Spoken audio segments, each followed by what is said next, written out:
Сәлематсыздар ма? Математика сабағы. Сабақтың тақырыбы өзіңді тексер. 34-ші сабақ. Бүгінгі сабақта нені үйренгеніңді білесің. Бірінші тапсырмаға қарайық. Шамалардың жылдамдық, уақыт, ара қашықтық өзара байланысының формуласын білесің және түсінесің. Енді төменге қарайтын болсақ, бізде сіздермен шамалар берілген. Енді сол шамалардың табу формуласын жаз. Яғни S ара қашықтықты табу үшін не істейміз? Ара қашықтықты табу үшін жылдамдықты уақытқа көбейтеміз. Келесі, жылдамдықты табу үшін біз сіздермен ара қашықтықты уақытқа бөлеміз. Және де уақытты табу үшін ара қашықтықты жылдамдыққа бөлеміз. Сонда біз сіздермен шамалардың мәндерін табатын боламыз. Келесі, екінші тапсырма. Формуланы қолданып, қозғалысқа берілген есептерді шығара аласың. Енді есептің шешуін жаз. Тыңдаймыз. Егер ұшақ 548 км/сағат жылдамдықпен 4 сағат ұшатын болса, қандай ара қашықтықты ұшып өтеді? Сонымен бізге не берілген? Жылдамдық берілген және уақыт берілген. Бізге ара қашықтықты табу керек. Енді қарайық. Жылдамдық тең болады 548 км/сағат, уақыт тең 4 сағатқа, ара қашықтық белгісіз неше километр екенін. Енді формуласын жазамыз. Ара қашықтықты табу үшін жылдамдықты уақытқа көбейтеміз. Шешуі.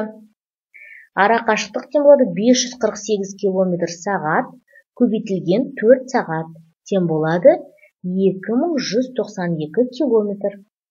Жауабы ұшақ 2192 км ұшып өтеді. Келесі, үшінші тапсырма. Сызбаға талдау жасап, қозғалысқа берілген есептерді шығара аласың. Енді сызбаға сәйкес келетін өрнекті тап. Енді қарайтын болсақ, бізде кім берілген? Велосипедші берілген. Оның жылдамдығы 24 км/сағат. Ал уақытты, жүрген уақыты 4 сағат. Бізге ара қашықтықты табу керек.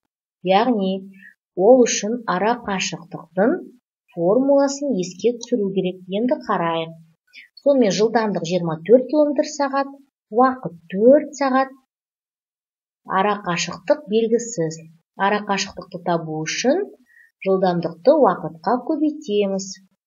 Сонда шешуі S тең болады 24 км/сағат көбейтілген 4 сағат тең болады 96 км. Жауабы, велосипедші 96 км жүрді. Енді төмендегі сызбаға сәйкес келетін өрнекті тап деп тұр. Ендеше ол бізде 24 көбейту 4 екен. Яғни мынау өрнек сәйкес келеді екен. Келесі, төртінші тапсырма.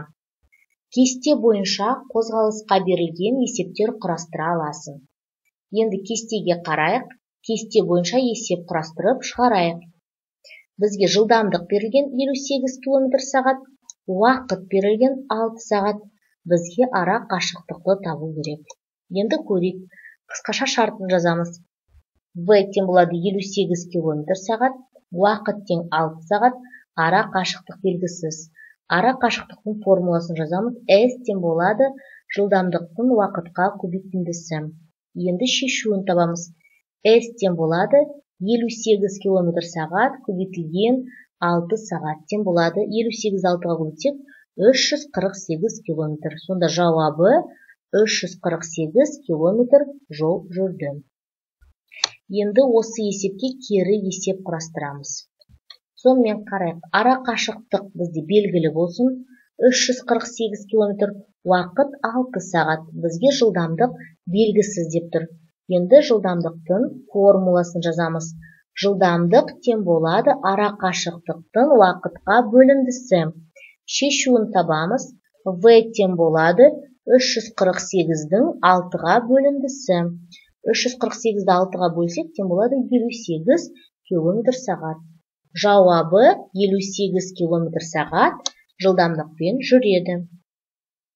Келесі енді 5-ші тапсырма, жиындар қиылысуын диаграммада бейнелеудің дұрыстығын тексере аласың. Енді қарайық, бізде қыздардың есімі Әлия, Інжу, ұлдардың есімі Серік болады. Және олардың қиылысуы қыздардың да, ұлдардың да есімі Жеңіс, Бақыт, Ардақ екен.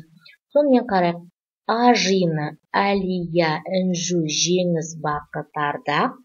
Б жиыны Серік, Болат, Жеңіс, Бақыт, Ардақ. Және А мен Б жиынының қиылысуы ол Жеңіс, Бақыт, Ардақ. Осымен бүгінгі сабақ аяқталды. Сау болыңыздар.